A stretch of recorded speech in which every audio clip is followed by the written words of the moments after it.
Bon Romain, on s'était quitté il y a quelques mois avec une incertitude autour du festival, notamment à cause des JO. On s'est retrouvé ce lundi au Brit Hotel avec une bonne nouvelle, on peut le voir derrière, le festival revient pour une 4e édition. Est-ce que tu peux nous en dire un petit peu plus ?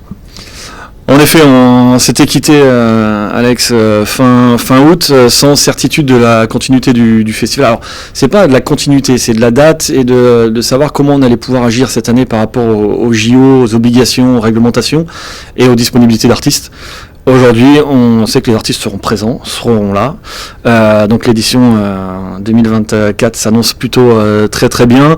On a déjà annoncé quelques petits noms, Tarmac, Chilou et Black M. Il y en a d'autres qui sont déjà dans mon téléphone, d'autres options et qui seront annoncées très rapidement. On l'espère maintenant. On prend notre temps, on ne veut pas signer pour signer. On veut faire une belle programmation très éclectique pour cette 4e édition, parce qu'on veut taper encore plus fort que les années précédentes. 4e édition, donc on reste fidèle à Boigny. Au niveau des changements, des nouveautés, donc on l'a parlé, il y aura un village qui va être un petit peu restylisé. D'autres choses à rajouter sur ces nouveautés. Alors sachant que la jauge, pareil, on restera sur du 5000 personnes par jour. C'est de toute façon légal avec les JO. Cette année, il n'y a pas d'événement à plus de 5000. Et ce qui explique aussi un petit peu ce décalage sur la prog, parce que c'est pas évident de pouvoir booker les artistes, vu qu'ils savent pas s'ils pourront se produire sur d'autres festivals en même temps. C'est bien ça ? C'est un peu compliqué. Il y a un flou aussi sur la période entre les JO et les Paralympiques.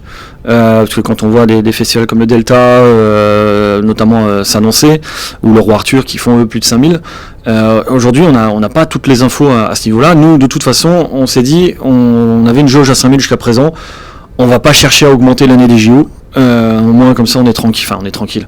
On reste sur une jauge à 5000 à notre hauteur. Ça nous fait aussi un peu, je vais le dire, ça nous fait un peu gagner de temps. Aujourd'hui, les plans du festival sont faits.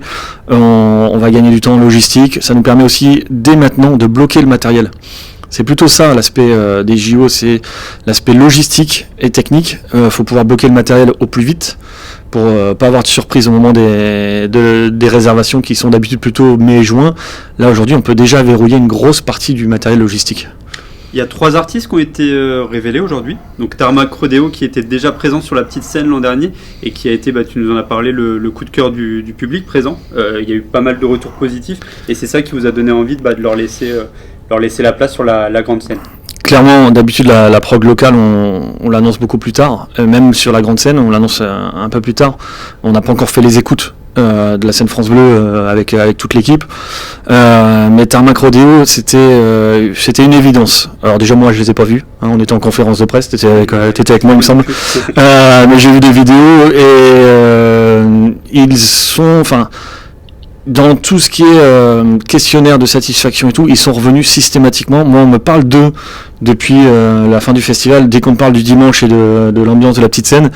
Voilà, c'est typiquement le genre de musique aussi très festif, très dansant, et c'est ce qu'on aime bien voir sur le festival. C'est bien d'avoir des belles voix, mais voilà, à un moment donné, moi, voir du public qui saute et qui fait la fête, ça en fait partie, et je sais qu'ils sont très très forts pour ça. Et ils ont pris plaisir. Nous, je sais que notre public a pris plaisir. Donc c'est rare pour un festival d'annoncer 2 fois la même affiche. Mais là, c'était vraiment trop gros coup de cœur du public. Et ils étaient que sur la petite scène. Maintenant, on les met sur la scène principale. Et un retour un petit peu du rap hip-hop avec Black M, Chilou. Ça c'était quoi ? C'était une volonté ? C'est quelque chose... on va avoir vraiment une prod qui sera encore plus ouverte, plus éclectique. On n'en avait pas eu l'an dernier, si je dis pas de bêtises. Non, on a vu du reggae. Ouais. On a vu du reggae qu'on n'aura pas forcément cette année, par exemple. On le sait, le festival est un festival éclectique. Donc chaque année, on ne retrouvera pas les mêmes styles. Là, cette année, vu les tendances, on va perdre aussi un peu l'électro qu'on avait l'année dernière avec Quentin Mosiman. Mais chaque année, ça sera différent. Là, le retour un peu de l'urbain. Alors je les mettrai pas vraiment dans l'urbain. Black M et Chilou sont aujourd'hui aussi on va appeler ça de la variété urbaine. C'est quand même grand public, c'est quand même 7-77 ans, c'est pas une cible précise. Tout le monde on reste sur de l'urbain grand public. Les grandes dates à retenir, donc on a 1er décembre, ouverture des packs early. 1er février, ouverture de la billetterie complète. Et au niveau de la suite, la communication au niveau des artistes, vous espérez communiquer à peu près vers quand ? Que ça puisse se dévoiler au fur et à mesure, qu'on ait déjà quelques noms avant Noël, ce serait bien. pourquoi pas sous le sapin.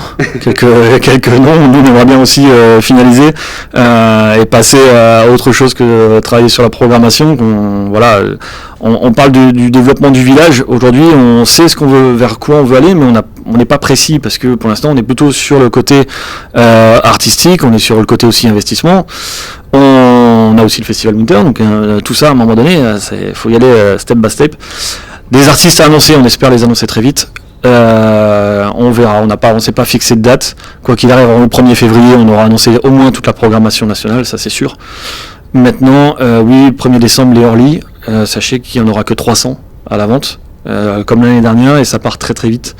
Et sachant que l'année dernière, c'était déjà parti plutôt vite, sans même avoir annoncé d'artistes. Donc là, on a quand même quelques noms déjà. Donc on verra. C'est aussi, nous les Orly, c'est aussi une période où ça nous permet de jauger un peu la tendance du festival, comment il est perçu par le grand public. Et visiblement, il est bien perçu, donc tant mieux pour nous. Eh ben écoute, merci à toi. Et puis on va suivre tout ça avec attention. Si tu as un petit mot à nous dire pour finir. Juste rendez-vous 23, 24, 25 août, plaine de la Caillaudière à Brigny. Parfait, merci. Merci.